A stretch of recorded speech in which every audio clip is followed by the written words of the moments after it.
Here we are, Rich Sommers, Ep.9. Welcome, brother. What's up, dude? How you doing? Pretty good. Everything good? Drive was solid? Yeah, man. Just a 22-minute drive from downtown San Diego, and I was thinking Carlsbad, but 22 minutes is a lot easier than Carlsbad. Yeah, 22 minutes is super solid. I looked at some studios out there, and there was nothing really that we could really work with. And then we ended up coming through here, and I think it's Miramar, kind of like next to La Jolla, the MK Lab. And dude, it turned out great. As you can see, the logo looks good. But really, really happy to have you here, bro. Dude, thank you for having me. And man, I feel like it was just a month ago you came on my podcast, and we were talking, and you're like, man, I want to start my own. I'm like, dude, do it. And kudos to you, man. You move quick.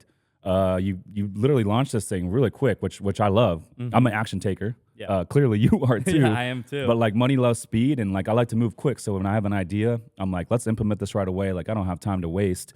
And one thing I've learned in life is like the quicker you can navigate and make decisions, the quicker you'll grow.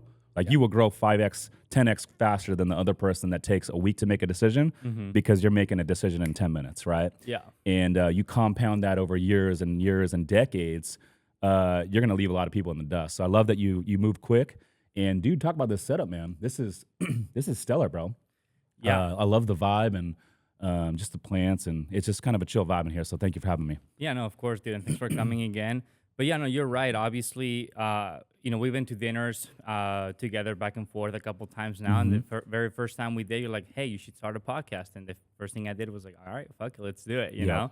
So, super happy. Obviously, I got my boy Nick. We're mimicking a little bit of what you're doing because I really like going on yours. And, shout out to your podcast, the Sommers Report. And I had a really good time. We talked about pickleball. We talked about a little bit of, how to invest into pickleball, maybe things like that. But one thing that I want to talk to you about today, obviously you don't play very much pickleball, even though you dabble a little bit. But the number one question that I have is, how do you get started into real estate? Yeah, man. So I was an air traffic controller for 11 years for the FAA. And, I was taught, like most people from a young age, to go to school, get good grades, go to college, and get a job. And for the most part, that's what I did. I got a sales job in college, selling cell phones at the mall here in North County, San Diego. I went to Cal State San Marcos. And I was at North County Mall selling cell phones for a Singular Wireless dealer. And that was my first taste of any sort of sales position. Before that, I had always worked like retail jobs, movie theater when I was in high school. And I excelled at it. I actually really liked it. And I did pretty well. And I think because I'm competitive. I played sports growing up, baseball, basketball. I skateboarded. And so, with sales, it's competitive. I always wanted to be the best. And so I did pretty well. And then a couple of my coworkers, they went over to sell cars. And they were like, dude, come sell cars. You'll make more money. So I started selling Nissans. The last 2 years I was in college, Mossy Nissan down here in Kearny Mesa, San Diego. And, dude, I did good, and I really excelled at that. And so I thought, man, I want to sell commercial real estate. And, Greg, I do know Greg. Courtney's father, your soon-to-be father-in-law. So anyways, Greg is in commercial real estate. So I thought, man, I want to sell commercial real estate. You get the high commissions. So I get at school, 2008, and I interview at a couple commercial real estate brokerages, CBRE and Grubb & Ellis. And they were like, dude, we love your hustle, but this is not the right time to get in the industry. And they pulled their internship positions because the whole economy was coming down and everything was crashing. Like, I literally remember being at the car lot watching the news, and like the stock market was crumbling, the real estate market was blowing up, all these homes were going back to the bank, and like it was like a crazy time, and everyone was doing layoffs. And it was a shitty time to be in the job market. And so I found myself selling cars, just sitting on the car lot wondering, like, what am I going to do with my life? And I stumbled across a job as an air traffic controller. My dad was a pilot for American. My mom was, I say I grew up middle class. My mom, as you know, was an immigrant from Taiwan. And my dad was a pilot for American Airlines. And so he was like, hey, the FAA is hiring air traffic controllers right now with no experience.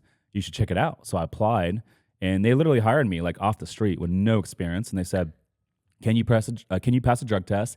Can you be out in Oklahoma City in like 3 weeks? And I was like, yes, let's do it. And so I went out to Oklahoma City, ended up doing that career for 11 years. Loved it. Met some really great people along the way. And about 8 years in, maybe this is like year 10, actually. This is actually a year and a half before I stepped out of there. I was in the break room, and I overheard my coworker talking about how he just closed on a fourplex in Cleveland. And I thought it was the coolest thing ever. I was like, how did you do that? And he said, go read this book and go listen to this podcast. It was the Bigger Pockets podcast. And I just became obsessed. I just started literally listening to podcasts, binge listening, reading books. I stopped going out. You know, I think there's a season in life to where you gotta sacrifice certain things. And it's not forever, but I sacrificed going out. I sacrificed dating. And I just worked 56 hours a week as an air traffic controller, and I just freaking studied real estate, and I just breathed it, I lived it, and I just became obsessed. And I ended up cashing out my 401k, which is the only money I really had in my name at that time.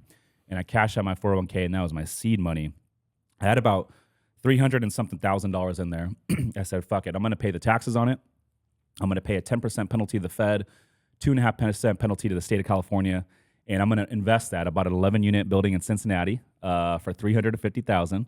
Put 25% down, and I put the rest into a JV deal with 2 partners, 32 units in Indianapolis. That was the only money I had in my name. And fast forward to now, 5 years later, I'm out of the air traffic position. I got a team, and we got about $80 million of real estate now. I flipped that 401k into about $80 million of real estate. Of course, we got a lot of investors, a lot of partners now, but we got a big thing, man. We got about 100 investors, and we're rocking and rolling. So it's definitely been an interesting journey, if you would, over the last 5 years. Yeah, and dude, that's amazing. Coming from like kind of like an 8 to 5 job to I'm gonna be an entrepreneur, and I'm gonna read a lot of these books.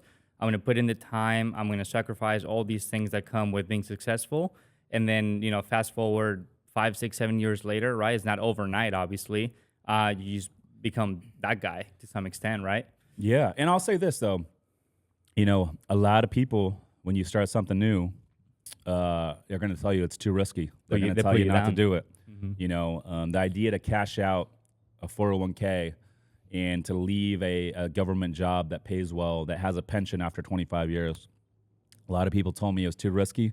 A lot of people told me not to do it. Friends, coworkers, family. And so,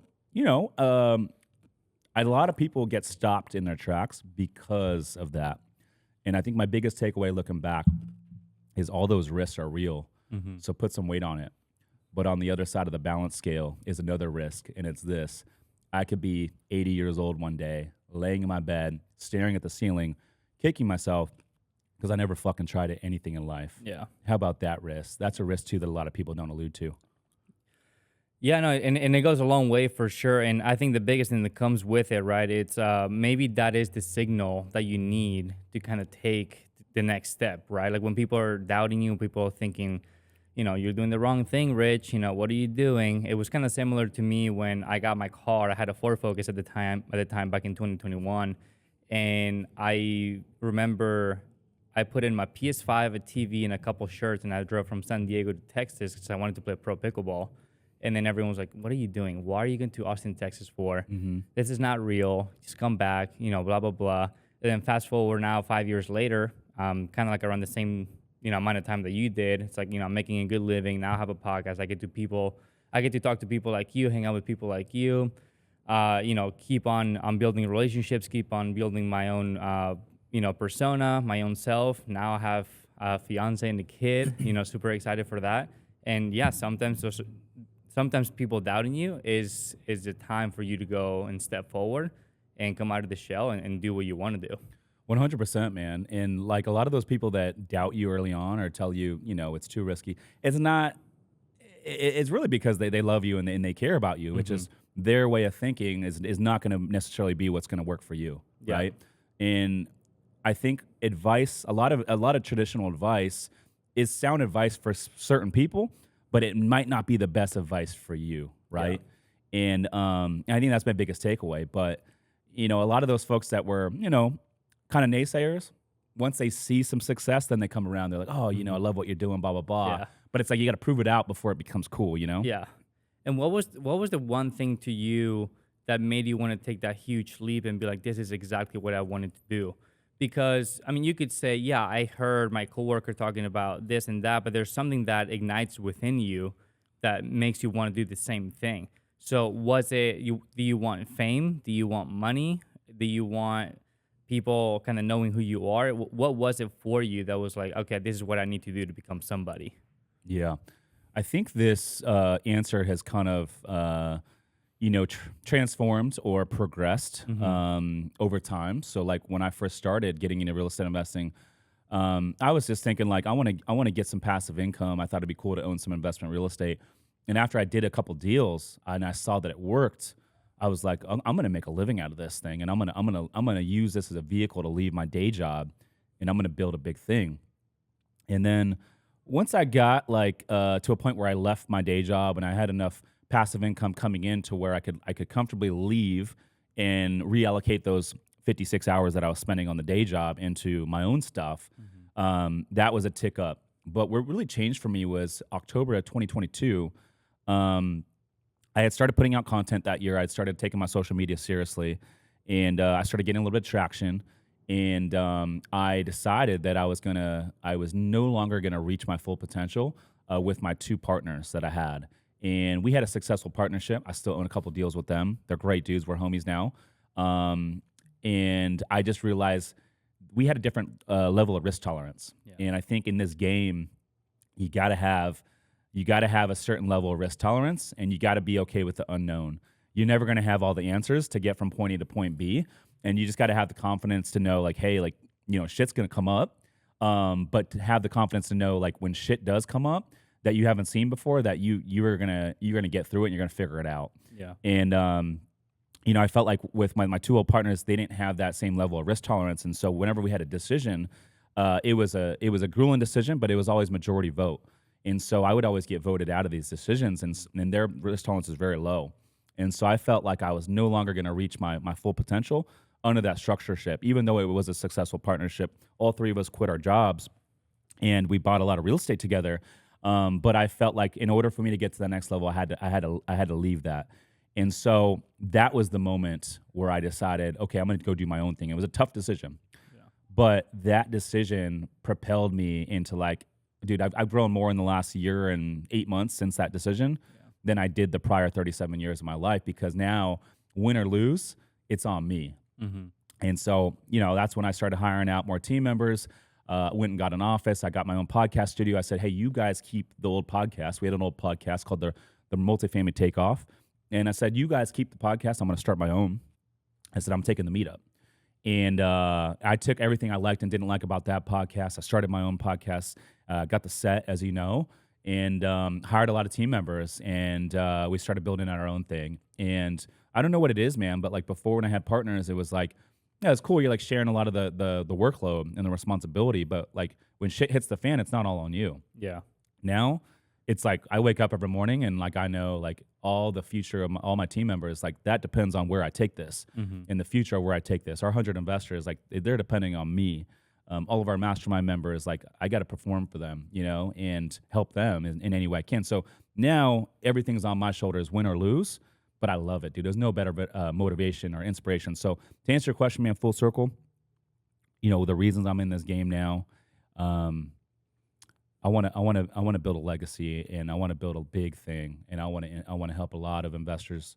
I want to help a lot of mastermind members, and I want to build a big real estate portfolio, and I want to help a lot of people along the way. And that's a lot of the reason I do the content, all that sort of stuff. But I want to build a big thing. We're only on this planet for so long. And so why not go for it? Why not play to win the game? Yeah, I totally get it. And I think that mindset goes a long way, especially when you hear all these stories of like Michael Jordan, for example, and you watch that interview. It's like, who's taking the last shot in the finals, finals 7 of the last game, last seconds, like me, I'm taking that shot, right? So having that risk, but also being the one that's okay with taking the risk and maybe even failing, that's what makes you better. And that's what makes you go a long way. Right. And it's kind of what I'm hearing. One thing that I want to touch on real quick, you had the two partners that you initially invested in real estate with, right? What are they now? Yeah, so they've pivoted. So initially when we got into real estate, we were buying apartment buildings, and we still own a couple together, but they've pivoted since. They're buying ground up development deals in San Diego. Okay. So they're basically buying like old single family properties on big lots to where they can basically tear down those properties and then build, 10, 20, 30 apartment units. Yeah. These are development projects that take, 3 years to come to fruition. It's definitely a lucrative play. But that's what they're doing right now. I had a couple of them on the podcast, actually both of them on the podcast recently. So we caught up, and yeah, it's cool to see everything they're doing, man. And I Yeah. wish them nothing but the best. And they're good dudes, and Yeah. I would trust them with my kids if I had kids. If you had If kids. I had kids, I do want kids, but I'm probably not ready for 4 or 5 years at least. Interesting. How many kids do you want? I want a big family, man. I want Big family. I want at least 3 or 4 kids. 3 or 4. Yeah. Do you know how many boys and girls? Man, a perfect world. I have 4 kids, 2 guys, 2 girls. 2 guys, 2 girls. Yeah, I mean, I have a girl now, and I definitely want another kid, and I want it to be a boy. Because, yeah, I want to see and feel, each one differently. Yeah. Right? Because there's different things that you teach and grow from a boy or from a girl, and I'm really excited for me and for yourself to, come to that point. What would be the number one piece of advice that you would give somebody that wants to get started in the real estate world? My number one piece of advice would be to get around folks that are actually doing it at a successful clip. There's a lot of, if you go to your friends and family for advice on how to buy real estate and they've never owned any real estate, how is that going to be sound advice? Yeah. So go to people that have done it and people that are successful at doing it. And there's a lot of mentors out there in the space that have coaching programs, and they did a couple deals, and now they stopped buying deals, and they're more interested in growing their coaching business. And so I wouldn't go to one of those folks either. I would go to someone that's actively buying deals and actively a real estate investor first, and then, by the way, they have a mentorship program second. Yeah. And what are your thoughts for the people that live in San Diego? For me, for example, right? Like when we look at the market, and obviously everything in San Diego appreciates, but you look at these houses and they're, no offense to anybody, but they're probably like mid to low, quality houses, and they're like 2 beds and 2 baths, and they're like over $1 million. Do you think people should be actually buying houses, or do you think you should get into real estate first as investors, and then once you get passive income coming, they should buy their own house? Do you think people should never buy their own house? What are your thoughts on that? Yeah, it's a good question. So my advice would be if you can get into a house, and you're going to hear a lot of different stuff. Grant Cardone's going to tell you don't ever buy a house, and some people are going to tell you buy a house. I'm going to say this. If you are out there listening to this and you got a W-2 and you have the ability to go get a low money down loan, 3.5% down or no money down as a primary residence, go buy that house.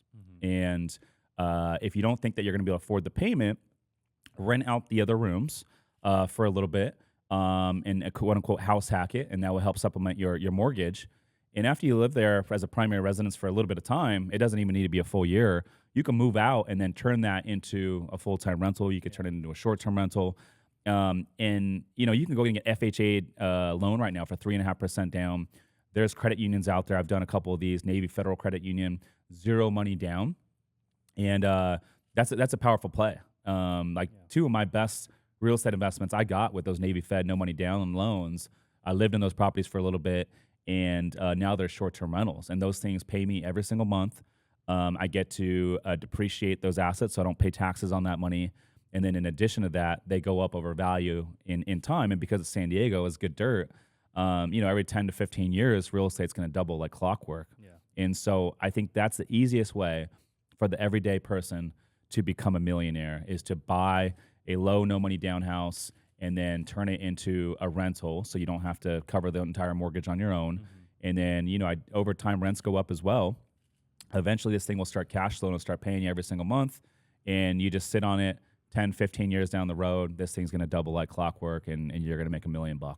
Yeah, 100%. And I think the most important lesson right there, and thank you for the advice, is that it's not overnight. And again, right, we're talking 10, 15 years of actually putting in the work, kind of putting your head down, figuring out which house you want to buy, what way you want to go about it, how to house hack it, right? And in a long-term manner, you're going to be able to get a bunch of value out of it, right? Is there any advice that you would give? Because I know you're a risk taker, and that's how you got to, where you are now. Now, hold on. When you say that, there's a big difference, right? When people say, oh, like you're just risk taker gambling, like going to the casino and putting, 10 grand on black, that's risk, right? But a lot of these real estate deals, man, it comes down to the numbers. And so, you're taking a calculated risk, and based on the calculated risk, I always ask myself this: okay, what's the worst possible outcome, and what's the best possible outcome, and what's the most likely outcome? If I'm making a decision on any sort of investment, I ask myself, what is the worst possible outcome, and am I okay with that worst possible outcome? And if I am okay with the worst possible outcome, and this thing has a lot of upside, I will do that typically 10 times out of 10 times, as long as it's not going to take away too much of my time from That my is a focus. risk. It is a calculated risk, right? Yeah. It is a calculated risk. And if let's just, for example, if the worst possible outcome is I'm gonna break even and I'm gonna get all my money back, which a lot of these deals that we're buying, that is like the worst possible outcome is we'll do like single digit returns and we'll get all our money back, do single digit returns. That's like the worst possible outcome. Okay. Well, best possible outcome is, we could do massive returns, 40, 50% annualized, right? Some deals I've done even more than that personally. So if that's what I'm weighing, to me, what's the risk? The only risk is time. Now, so now what I'm thinking at this level, in order for me to get to where I am now, it was about saying yes to opportunities. In order for me to get to the next level, though, it's about saying no to opportunities. Now I got all these opportunities coming my way. Everyone wants to collab. They want to, partner. They want to bring me opportunities. They want to do all this stuff. And, dude, I only have so much time. Yeah. And so now it's about me saying no to 99% of things and just focusing on that 1%, which is what's going to get me to the next level.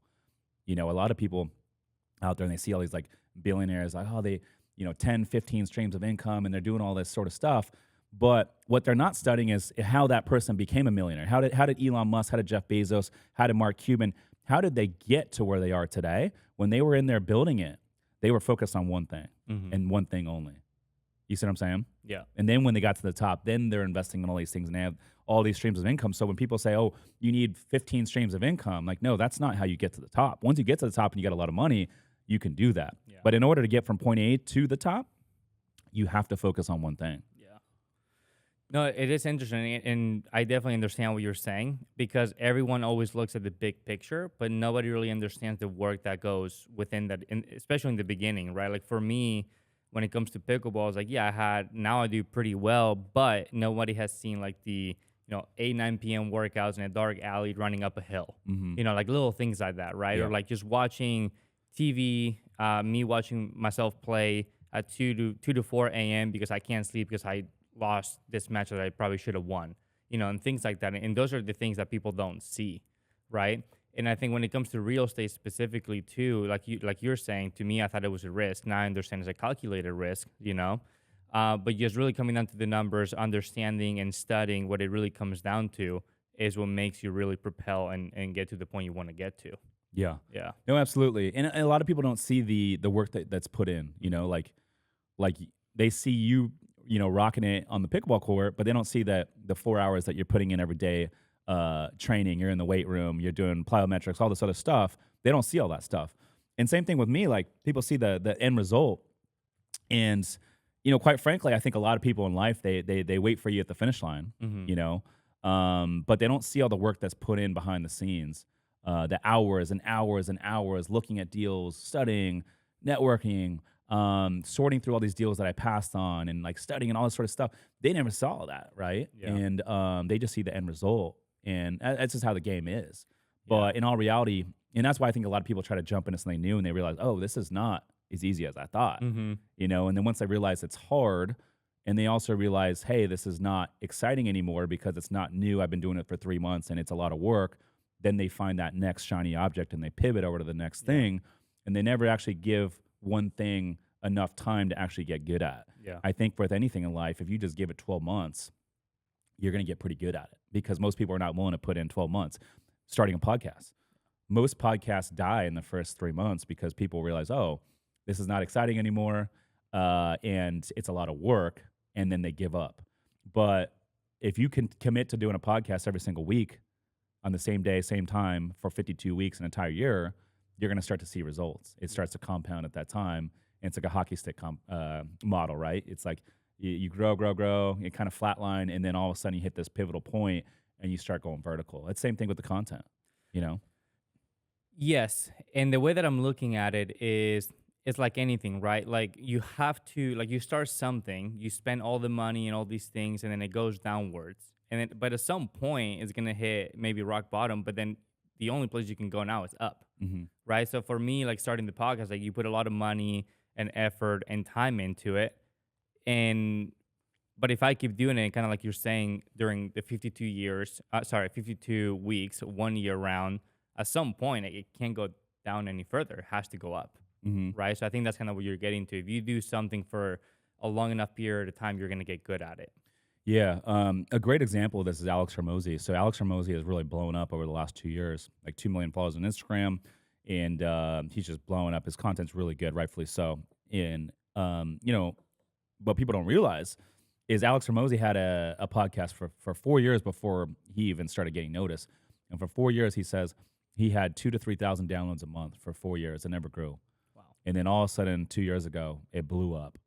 And people see the finished product, but they don't see the 4 years of content that he was pumping out while no one was listening. Mm-hmm. And his content back then was just as good as it was today. Yeah. It's just the only thing different is now people are noticing him and they're just sharing it and it's blowing up. So that's what I mean by that. A lot of people would have given up in those first 4 years. Yeah. Most people, 99.9 would have given up in those first 4 years, and he stuck it through. Yeah. And now he's reaping the benefits of it. So what would be the number one piece of advice that you would give to the people that have started something, they enjoy it, they like it, but they just can't get that 3 month mark. They just can't get through the 6 months. Like it's too taxing for them. What advice would you give those people that are giving up too soon, too early? I'm gonna say find something that you desire enough to where you're not gonna just throw in the towel or give up. In my opinion, if you give up after 2 or 3 months, you just don't want it bad enough, and it's just not a priority for you. A lot of people say they don't have the time. A lot of businesses fail. Businesses don't fail because they run out of money. Businesses fail because the entrepreneur gives up, and the entrepreneur decides that it's no longer worth their time for that same result. And so I'd say for the folks that out there that give up after 2 or 3 months, they just need to find something else that they desire enough to where they're willing to put in the time for 12 months, and they're willing to be shitty at something for 12 months straight in order to start getting some success and start seeing some results. At the end of the day, we all have the same 24 hours. Everyone says, oh, I don't have the time. Yeah. Well, it's like, dude, we all have the same 24 hours. It's just not a priority. Mm-hmm. Simple as that. People say, I don't have the time for the gym to work out. Like, dude, it's just not a priority for you. Wake up earlier. Yeah. And I'll say that's the simplest thing. If for anyone out there listening to this, if you need a couple hours of time, the simplest fix to that is just go to bed 2 hours earlier and wake up 2 hours earlier. Like, nothing good happens after 10 o'clock at night. Even 9 o'clock at night, nothing productive is really going to happen. There are like the rare 1% that they get all their work in from 9 p.m. to 1 in the morning and they're productive. That's great. But for the 99% of us, you're not doing anything productive after 9 o'clock at night. Yeah. So instead of going to bed at midnight or 1, go to bed at 10 or 11 and wake up 2 hours earlier. Shit. If you go to bed at 9, you can wake up at 5 o'clock with 8 hours of sleep. You can go to the gym. You can, start working at 6:30. And tell me you're not going to have more production. Tell me your output's not going to go up. Because for me, I have a lot of distractions after like 9 o'clock. Yeah. It's like I get in the office, the team is all showing up between 9 and 10. And then it's like a lot of distractions. People are blowing up my cell phone. I'm getting emails left and right. It's harder for me to focus. But before 9 o'clock, I don't have a lot of that stuff. Before 8 o'clock is nothing. So for me to focus, that's like great. It's huge. I feel like I'm getting a jump start on the rest of the world. Mm-hmm.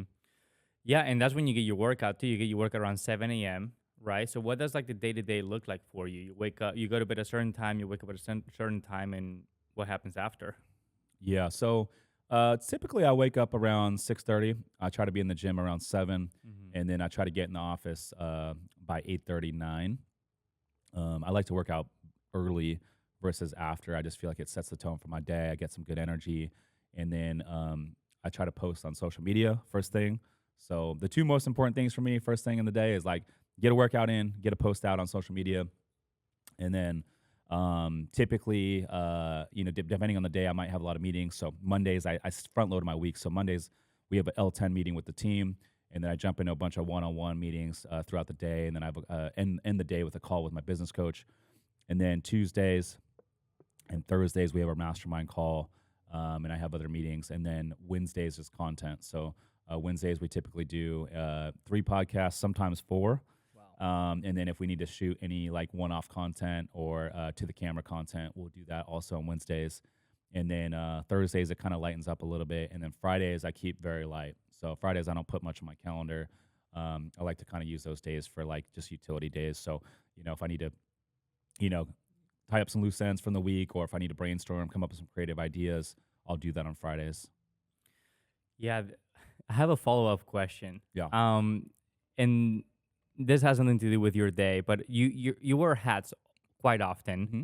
and we all know you have hair. Yep. What's with the what's with the ears inside of the hat? Why do we Yeah. do that? Dude, it's just comfortable for me, man, to tuck them in.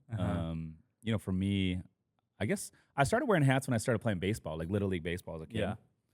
And like for me, the way the hat sits, for whatever reason, if I put them out, it like makes my ears stick out.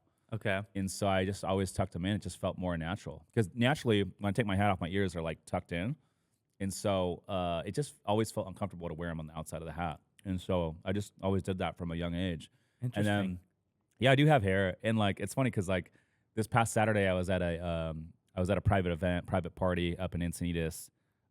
Shout out to Andrew White and in Fastlane Drive and Clem who threw this event. But I'm in Exotic Car Club. And they threw this big charity event. It was sick. 12,000 square foot house. They had Twister come and like rap, and they had like, it was casino night. They had the Ryan Garcia fight on. Shout out to Ryan Garcia. Shocked the world. He did shock the world. That was crazy. But anyhow, so it was a nice event, cocktail attire. So, got suited up, took my hat off. And it's funny because a lot of people are like, we didn't know you had hair. Mm-hmm. Yeah, but I do have a hair. And, I think the hat's been my brand. It's kind of been my brand. So that's why I've kind of always rocked it. But I am going to start maybe like taking the hat off a little bit more often. Yeah, Just you kinda switch up the game a little bit. Kind of keep them guessing. Especially if you got a lot of compliments out of it, right? Mm-hmm. And it is funny because every time it is your look, and when I watch your reels, obviously I love all the content that you put out and everything that you do. It's always the hat, it's always the ears in, and it's always the side profile. And I think it just looks amazing. Thank you, bro. You also wear a lot of Built. What's like your partnership with Built like? Yeah, so we have an affiliate with Built, and they actually reached out to me on Instagram, and they were like, "Hey, like we see you rocking our stuff." I was rocking their stuff before this. Yeah, I'm a big believer in it. All their stuff's really good, comfortable. I even wear their socks and underwear, best underwear in the world. I do believe in that. But anyways, they reached out on Instagram. They're like, "Hey, we see you rocking our stuff all the time. We'd love to like discuss something." So we did like an affiliate partnership, and they're great. They're great, man. They have a shop up in their warehouses up in Orange County. Okay. They've been pretty much mostly online. They've been open for 4 years now, but they're opening 10 retail shops down in California, LA, Orange County, and even a little bit in San Diego, which is exciting. And they're bringing on more partners and sponsorships. So we've been talking and potentially do something a little bit bigger together. We're gonna do a little collab, a little Sommers Capital and Built collab. So they're gonna do some cool Sommers Capital swag, like hoodies and hats and that sort of thing, which I love their stuff. So I'm pretty pumped for that. So we'll see where it goes. Yeah, very cool. And, big shout out to them. I like their stuff a lot too. Greg bought me I think it was like a jacket or something for Christmas. I haven't worn it yet, especially because a lot of what I wear, I'm sponsored by Stack. Okay. And so most of my attire, has to do with Stack nowadays. But I love Build too, and they do really good stuff. And I tried it on, and it's super comfortable. Is there a book out there for people to get that want to get started into real estate that they should 100% just go and buy a Barnes and Noble right now? Yeah. I would say if you're just, working a 9 to 5 and you're like, man, what's this real estate investing? What's all this stuff about? I would say a couple books to get the wheels turning. I would say Cash Flow Quadrant by Robert Kiyosaki and Rich Dad Poor Dad by Robert Kiyosaki. I'm not going to teach you like real estate investing strategy, but it's going to get you your mindset thinking in the right direction, thinking about how do I create streams of passive income, and how do I get away from trading my time for dollars. That's really big. Just get you in the right mindset. It will change, especially Cash Flow Quadrant. It will change the way that you look at money. But I would read Rich Dad Poor Dad first. I would read Cash Flow Quadrant after that. And then if you're still into it and you're like, if it's for you and you read those two books, you're gonna be like fucking pumped. Yeah, you just Mindset wise, you're gonna be like, all right, what's next? Yeah. And if you feel that way after reading those 2 books, then I would start reading some more real estate investing books. So the Blue Book by Brandon Turner on real estate investing is a good baseline. I would say a good intro to commercial real estate would be Multifamily Millions by Dave Lindahl, and Crushing It in Commercial Real Estate by Brian Murray. Those 3 books would be a good intro into real estate investing, residential, but also commercial real estate. Commercial real estate is powerful because the way these properties are appraised are different than residential real estate. So yeah, I would say those 5 books if you're interested. Yeah, we're gonna have to write those down, Nick. We definitely do. A follow-up question to that is, what's it like to be meeting up and having all these podcasts and all these deals that you're doing with people like Grant Cardone, Ryan Pineda? Like, obviously for somebody like me, like I look at you, I look at them, and I'm like that's the next step, right? Being able to like hang out and talk to you guys and pick your brain and learn from that, right? But Totally. obviously, I mean, I don't know exactly the time frame of everything, but maybe when you started getting big at that time, maybe there was somebody that you kind of looked up to. Mm-hmm. Yeah, And absolutely. and how was those first like reactions? How did all those first podcasts and conversations go with them?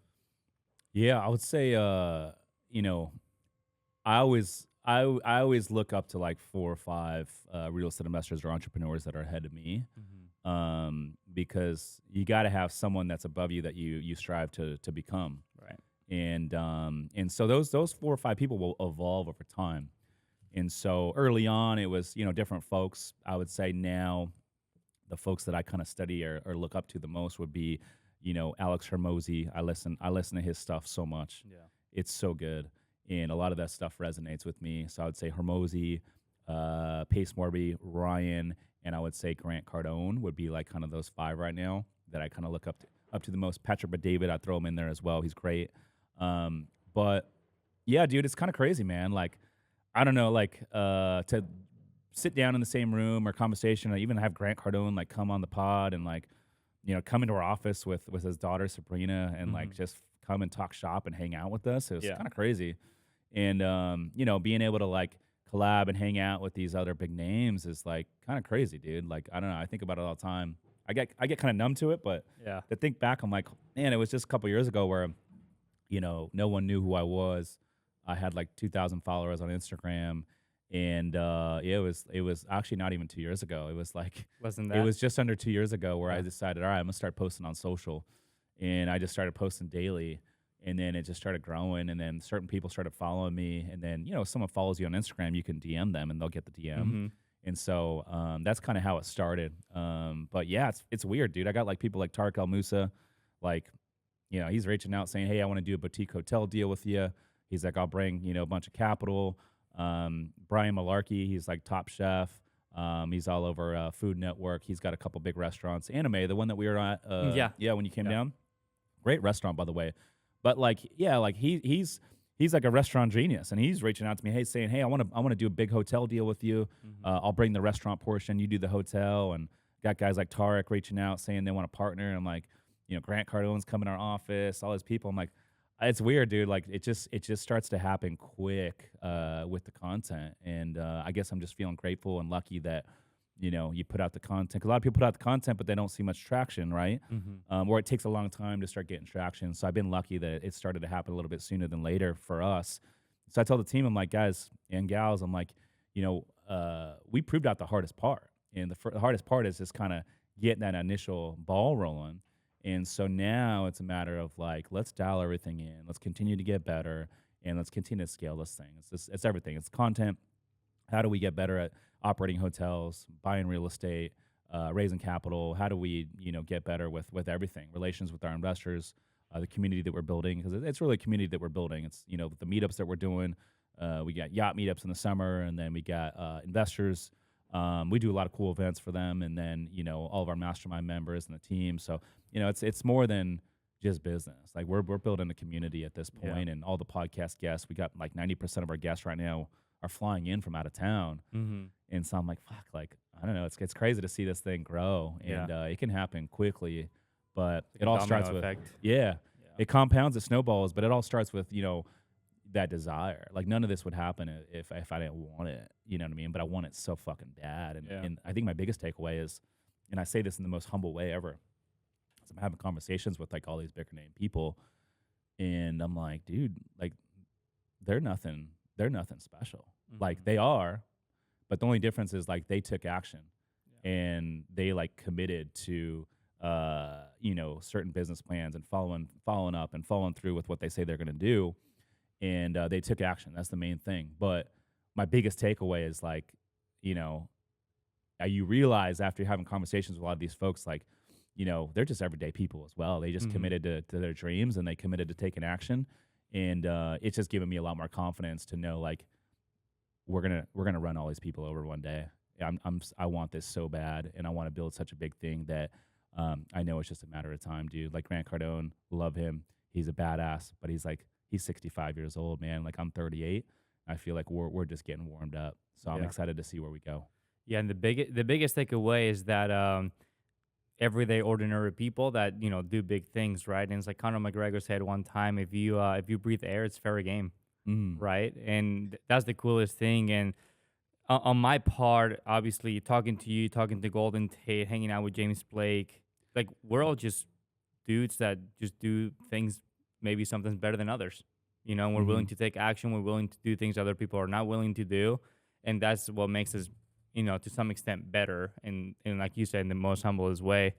And shout out to Golden. Appreciate you introducing me to Golden, and he's going to be coming on the podcast here in a week and a half. So excited for that conversation, man. Yeah, he goes a long way. He's a super cool dude, really involved in pickleball. I know you're not. I know you dabble a little bit and you played a couple times, a couple people with some courts. But the one last thing that I want to ask you that I'm interested about is most of your team are girls. When I went to the office, you had maybe like 4, 5, 6 girls, and they had, I think, Parker in there. Yeah, we got two guys on the team now, Parker and Tommy. Yeah, why is that? Why do you have so many girls in the team? Dude, it's not by design, but I've actually found that, like, generally speaking, and Parker is an exception, but generally speaking, I noticed the women actually work harder. They're more loyal. They'll go to bat, dude. They'll run through a wall for me. And, I've noticed a big difference. And, and this is ironic because, I think a lot of guys right now, it's tough to be a guy in today's culture. You got women that, traditionally back in the day, especially in the ancestor period and all that, like men are needed to support and, support for the family. Right. Yeah. And, I think in today's age, women are like, hey, I don't need a man. I can go to college. I can become a doctor. I can become an attorney. And there's a big feminine movement. And so it's tough to be a guy right now. And I think, you're seeing a lot of men that are out there that are, 35 years old, living at home with their parents, playing video games because, they kind of feel stuck. And I think it's hard to be a guy right now. And quite frankly, I feel like in my experience, a lot of men can be more sensitive than women these days. And so that's why I've kind of, hired more women than men. Yeah, and overall, you sometimes do a better job too, right? Like that's really what it comes down to. And yeah, I mean, I have a lot of friends personally that, maybe they're not 35, maybe they're like 30 or a little bit younger, and they're stuck. They don't know what they want to do.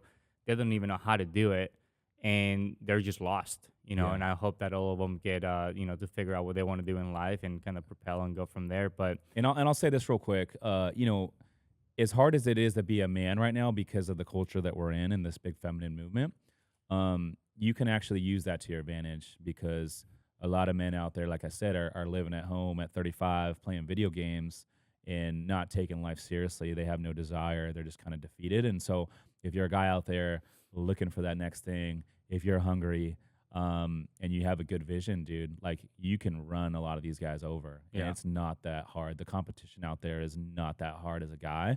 And it's not that hard to kind of become that top 1 or 2% out of all men out there if you just stick to something long enough to get actually good at it and get some traction. And I'm talking 12 months. Yeah. Like you can literally pick any new thing in America and just stick to it for 12 months, get around the right people and actually study it and just do nothing but that for 12 months.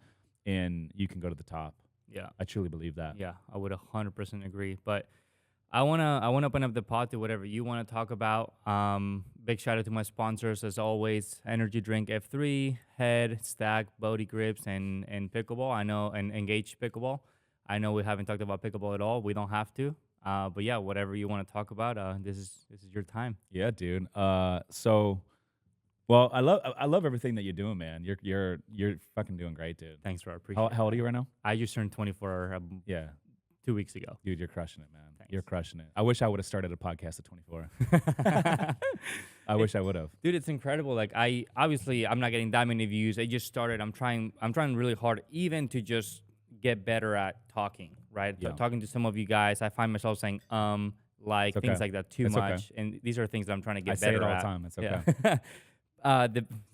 The biggest thing to me has been just from creating the podcast itself. I have found new opportunities within even the pickleball realm of things, where like energy drink, F3. But I have to give you one of those if you drink energy drinks. By the way, they're really good. You know, I don't. I'm a black coffee guy. Yeah. I don't like a lot of sugar or any of that stuff. Yeah. I'm a black coffee type of guy, and that's it. You're a healthy guy.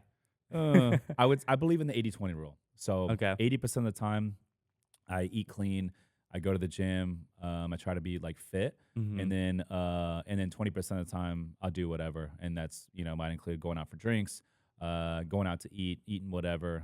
But for me, it's all about balance. If I go 100% on that kind of stuff, the fitness and the diet, I'll get burnt out. Yeah. And so, a lot of people do like 75 hard, where it's like 2 workouts a day, drink a gallon of water, eat super clean for 75 days, no alcohol, nothing.